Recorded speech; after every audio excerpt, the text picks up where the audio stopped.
नमस्कार, मैं परवीन सियाग। आज हमारा विषय कुछ इस प्रकार रहेगा कि क्यों ना आज एक नया संकल्प लिया जाए, सरकार को छोड़कर कुछ कार्य स्वयं भी कर लिया जाए। कब तक किसी दूसरे के भरोसे अपना कर्तव्य छोड़ते रहोगे? कभी कोई जिम्मेदारी स्वयं भी उठा लीजिए। यह वक्तव्य सिर्फ आपके लिए ही नहीं है, इसमें मैं खुद भी शामिल हूँ, आप भी है और हर कोई इंसान इसमें शामिल है जो स्वयं का कार्य करने में समर्थ है।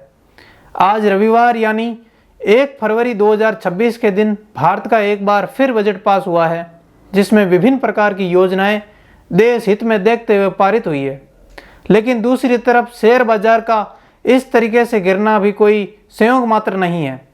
मैं वापस अपने आज के विषय पर आता हूं कि वह कौन सा कार्य है जिसकी जिम्मेदारी हम सब की है। सरकार का कार्य है बजट पास करना, पर उस बजट की जानकारी हमें नहीं होती। बजट में आम जनता के लिए क्या क्या है ये हमें पता नहीं रहता, तो हम किस प्रकार से अपना हक मांग सकते हैं?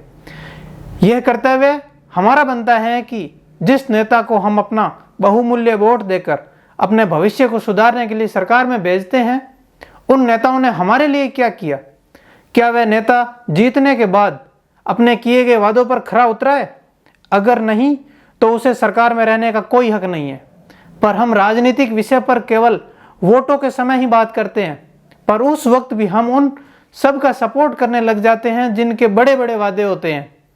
जब 5 साल बाद प्रतिनिधि वोट मांगने आता है तो आज तक किसी ने भी उनसे पिछले 5 वर्षों का ब्यौरा मांगा है क्या? क्या किसी ने रैली में उनसे सवाल पूछे हैं कि हमारे लिए आपने पिछले 5 वर्षों में क्या क्या करवाया? सरकार द्वारा धर्म को लेकर क्या क्या निर्णय लिया गया? कौन सा धर्म खतरे में है, कौन सा धर्म बचाना है? आज भी हम शिक्षित होते हुए भी ऐसे विषयों में अटके रह गए हैं। मैं आज से भगवा या हरा कोई भी रंग का कपड़ा पहन लूं, क्या इससे मेरे या मेरे गांव की स्थिति में बदलाव आ सकता है? क्या कोई रंग मेरे गांव का विकास कर सकता है? प्रत्येक नागरिक को सजग रहना सीखना पड़ेगा।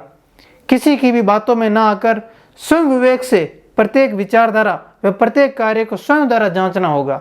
सरकारें आती रहेगी, जाती रहेगी, नेतागण अपना कार्यकाल पूर्ण करके निकलते रहेंगे, नए प्रतिनिधि आते रहेंगे और वही पुरानी परंपरा के अनुसार भाषण के दम पर जीतते रहेंगे। लेकिन उन सब से हमें क्या मिला? हमें वही मिला जिसके हम लायक है, यानी वादे मिले हमें, क्योंकि हमने तो सिर्फ वादे ही सुने हैं, सवाल तो कोई किया ही नहीं। हमने सवाल करना सीखिए और अपना प्रतिनिधि भी उसे ही चुनिए जो हमारे सवाल का जवाब दे सके, हमारे साथ किए गए वादों को पूरा कर सके। और हमारी जिम्मेदारी बनती है कि हम उनकी गुणवत्ता की जांच करें, क्योंकि अक्सर यही होता है कि जब भी बजट पास होता है तो उसी कार्य को वापस दोहराया जाता है और जनता का ही पैसा पानी की तरह बहाया जाता है। इन सब कार्यों को पारदर्शिता से करवाने के लिए हमें खुद को जागरूक करना होगा। अपनी स्वयं की जिम्मेदारी और भविष्य की नींव मानकर प्रत्येक सरकारी कार्य की जानकारी रखनी होगी।